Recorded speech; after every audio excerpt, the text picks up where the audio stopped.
جو آیا ہے اس نے جانا ہے، یعنی زندگی ہم یہ جسم چھوڑ کے چلے جائیں گے، اگرچہ یہ جسم ابھی ہمارے پاس ہے لیکن اس کا ایک تو وقت معین نہیں ہے۔ زندہ جوان لوگ جو ہے وہ چلے جاتے ہیں۔ ابھی ایک حادثہ ہوا ہے تو 6 بہنوں کا اکلوتا بھائی ایک حادثے میں چلا گیا، تو بہرحال موت کا تو کوئی پتہ نہیں چلتا۔ اور زندگی کا امتحان اپنی جگہ پر ہے، جو آیا ہے وہ امتحان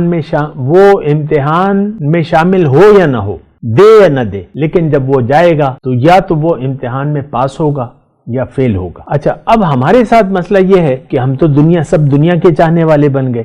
اعوذ باللہ من الشیطان الرجیم، بسم اللہ الرحمن الرحیم، اللہم صلی علی سیدنا محمد معدن الجود والکرم آلہ وسلم۔ سامعین و ناظرین اکرام، السلام علیکم ورحمۃ اللہ وبرکاتہ۔ آج کا ہمارا موضوع یہ ہے کہ ہم دنیا کے امتحان میں کامیاب کیسے ہوں گے۔ دیکھیں، یہ بہت آسان بات ہے، یہ بہت آسان بات ہے۔ دنیا کے امتحان میں کامیاب ہونا نہایت ہی آسان ہے۔ جیسے کہ آپ یعنی دوسری تیسری جماعت کے بچے کو کہیں کہ بھئی گنتی سناؤ، 1 2 3 4 5 6 7 8، وہ بس اس کو یاد ہوگا اور وہ آپ کو گنتی، یعنی دوسری کلاس کا بچہ یا تیسری کلاس کا بچہ، اسی طریقے سے یہ کام آسان ہے۔ دیکھیں، ایک بات تو اس میں بنیادی طور پہ ہے کہ جس امتحان میں آپ حصہ نہیں لیں گے تو اس میں کامیاب کیسے ہوں گے۔ امتحان میں تو آپ بیٹھیں گے، اس کے لیے تیاری کریں گے، اس کے مناسب، تب آپ کامیاب ہوں گے۔ ابھی BBC پہ انڈیا کی ایک خبر آئی تھی، ایک لڑکی تھی، خاتون تھی، وہ تیسری پوزیشن اس نے حاصل کی ہے سول سروس کے امتحانات میں۔ تو وہ کہتی تھی میں نے 16 گھنٹے پڑھائی کی ہے اور ہر چیز سے میں نے ہر چیز کو بھلا دیا تھا، کھیل کود یہ وہ۔ 16 گھنٹے وہ لڑکی جو تھی 16 گھنٹے کام کیا، تیسری پوزیشن حاصل کی، اور وہ کم ذات کی لڑکی تھی، کیونکہ وہاں ذات پات کا رواج ہے،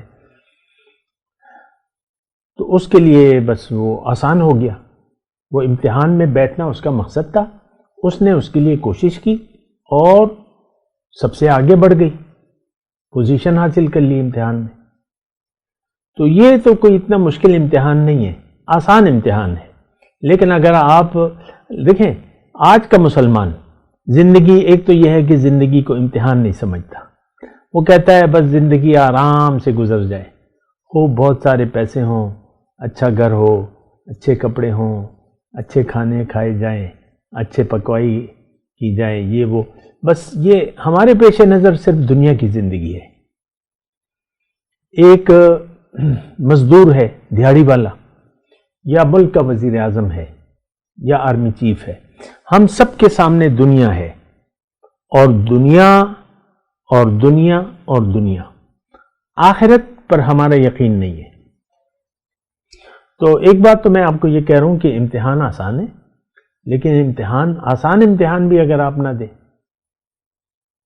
آپ دے سکتے ہیں اور نہ دیں، تو پھر کامیابی یا ناکامی کا تو کوئی سوال ہی، ناکام ہی ہوں گے ایک امتحان میں آپ پاس۔ تو یہ ایک بنیادی بات ہے کہ زندگی کو ہم امتحان نہیں سمجھتے۔ اصل میں ہمارے ساتھ بہت بڑا مسئلہ ہو گیا ہے، ہم ایسے ایک دنیا دار معاشرے میں پیدا ہوئے ہیں جس کا رخ دنیا کی طرف ہے، سب لوگ دنیا کو دیکھ رہے ہیں، سب لوگوں کا رخ ظاہر کی طرف ہے، سب لوگوں کا مدعا دنیا ہے، اور سب لوگوں کا آئیڈیل ظاہر ہے، دنیا ہے۔ تو اسی میں بچہ بڑا ہوتا ہے، پیدا ہوتا ہے۔ آپ دیکھ لیں، بچے بچپن میں کھیل کود، کارٹون، کھانا پینا، یہ وہ، پھر جب آہستہ آہستہ وہ روتے روتے اسکول جاتے ہیں، پھر آہستہ آہستہ بس وہ ان کو ایک لت پڑ جاتی ہے، اور ہوم ورک یہ اور وہ، اس کے بعد پھر ساری چیزیں آپ کو پتہ ہے کہ کیا ہو رہا ہے۔ تو خیر، میں آج کا موضوع جو ہے کہ دنیا کے امتحان میں کامیاب کیسے ہوں گے، ایک تو یہ ہے کہ آپ دنیا کی حقیقت کو سمجھیں، کیونکہ زندگی پائیدار نہیں ہے، کیونکہ ہم سب دنیا سے جانے والے ہیں، جو آیا ہے اس نے جانا ہے، یعنی زندگی ہم یہ جسم چھوڑ کے چلے جائیں گے، اگرچہ یہ جسم ابھی ہمارے پاس ہے لیکن اس کا ایک تو وقت معین نہیں ہے. زندہ یعنی جوان لوگ جو ہے وہ چلے جاتے ہیں. ابھی ایک حادثہ ہوا ہے تو 6 بہنوں کا اکلوتا بھائی جس کی شادی کو ابھی 1.5 ماہ ہوا تھا تقریباً، وہ چلا گیا، ایک حادثے میں چلا گیا. تو بہرحال موت کا تو کوئی پتہ نہیں چلتا. اور زندگی کا امتحان اپنی جگہ پر ہے. جو آیا ہے وہ امتحان میں شامل ہو یا نہ ہو، دے یا نہ دے، لیکن جب وہ جائے گا تو یا تو وہ امتحان میں پاس ہوگا یا فیل ہوگا. اچھا، اب ہمارے ساتھ مسئلہ یہ ہے کہ ہم تو سب دنیا کے چاہنے والے بن گئے. آخرت پر تو ہمارا یقین ہے نہیں، اگر ہے تو وہ زبانی کلامی ہے. تو یہ بہت بڑا مسئلہ ہو گیا ہے. بہرحال امتحان میں کامیابی بڑی آسان ہے. آپ اپنی حقیقت کو سمجھیں. آپ وہ نہیں ہیں جو کہ نظر آ رہے ہیں، آپ وہ ہیں جو کہ نظر نہیں آ رہے. آپ روح حیوانی نہیں ہیں، آپ روح ربانی ہے. یہاں ایک ٹیسٹ ہے، لِيَبْلُوَكُمْ أَيُّكُمْ أَحْسَنُ عَمَلًا. اب یہ امتحان دیکھیں، یہ بات ساری آسان ہے. میں اللہ کی عطا سے آسانی سے آپ کو بتا رہا ہوں کہ ایک تو اپنی حقیقت کو سمجھیں، پھر اپنے مقصد کو سمجھیں کہ آپ آئے کیوں ہیں، آپ کا خالق کون ہے.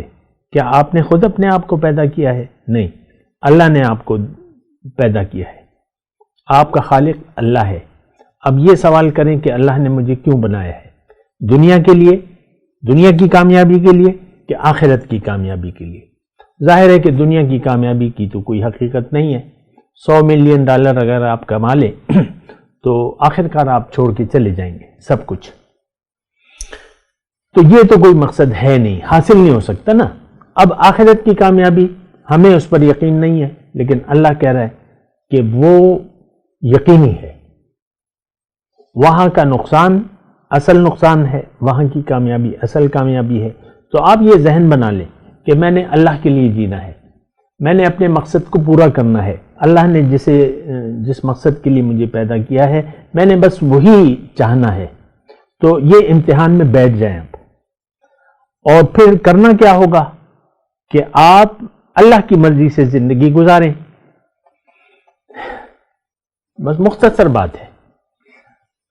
اللہ کا حکم، نبی کا طریقہ، یہ اگر آپ یعنی اپنے مدعا، یعنی اللہ تعالیٰ نے ہماری کامیابی اس میں رکھ دی ہے. قولوا لا الہ الا اللہ تفلحوا. اللہ کے رسول نے واضح اعلان فرمایا ہے کہ تم اپنے عمل سے کہو کہ اللہ کے سوا میں نے کسی کی بات نہیں ماننی، تو تم کامیاب ہو جاؤ گے.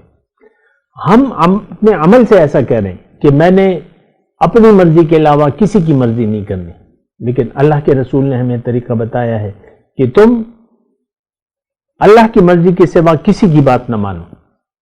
تو یہ بالکل آسان طریقہ ہے، آسان چیز ہے.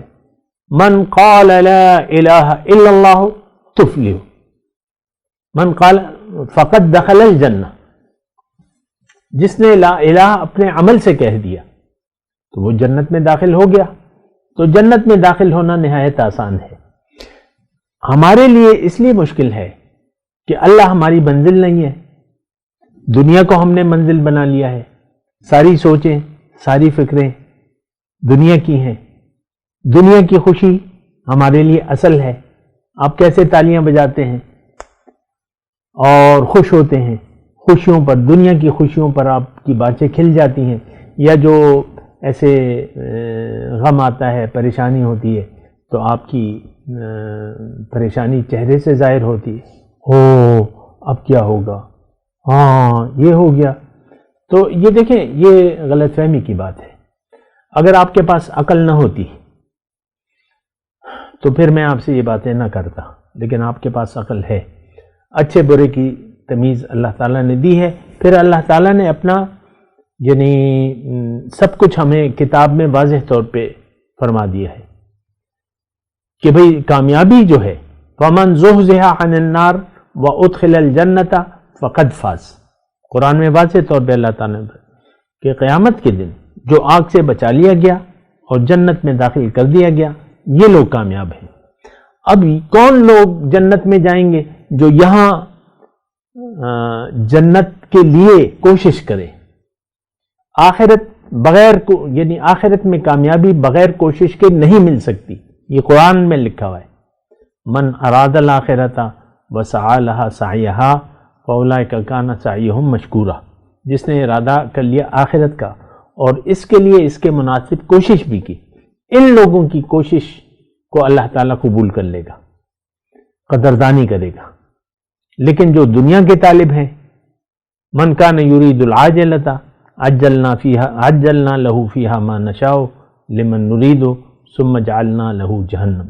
آج کے مسلمانوں کے لیے اللہ تعالیٰ نے یہ آیت نازل فرمائی ہے کہ اے مسلمانوں، اگر تم نے دنیا کا ارادہ کر لیا آخرت کو بھلا کر، تو دنیا میں تو میں تمہیں اتنی دوں گا جو تمہارے نصیب میں ہے، تمہارے نصیب سے زیادہ تمہیں کچھ نہیں ملے گا.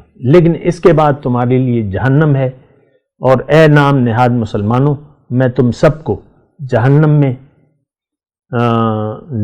تم داخل ہوگے، ذلیل اور راندہ درگاہ ہوگے.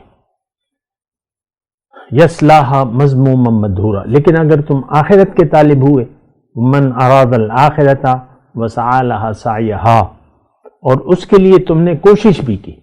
دیکھیں، ہم کوشش تو دنیا کے لیے کر رہے ہیں، سمپل. ہماری ساری سوچیں دنیا کی، آخرت کی تو کوئی سوچ نہیں ہے. آپ دیکھ لیں، مرد ہو یا عورت ہو، دنیا کی سوچ. فَأَعْرِضْ عَمَّنْ تَوَلَّىٰ عَنْ ذِكْرِنَا وَلَمْ يُرِدْ إِلَّا الْحَيَاةَ الدُّنْيَا. اے داعی قرآن، اس شخص سے اپنا رخ پھیر لو جو پھر گیا میری یاد سے، اب یہ نہیں چاہتا صرف دنیا کی زندگی. وآخر دعوانا ان الحمدللہ رب العالمین. مولاي صل وسلم دائما ابدا على حبيبك خير الخلق كلهم.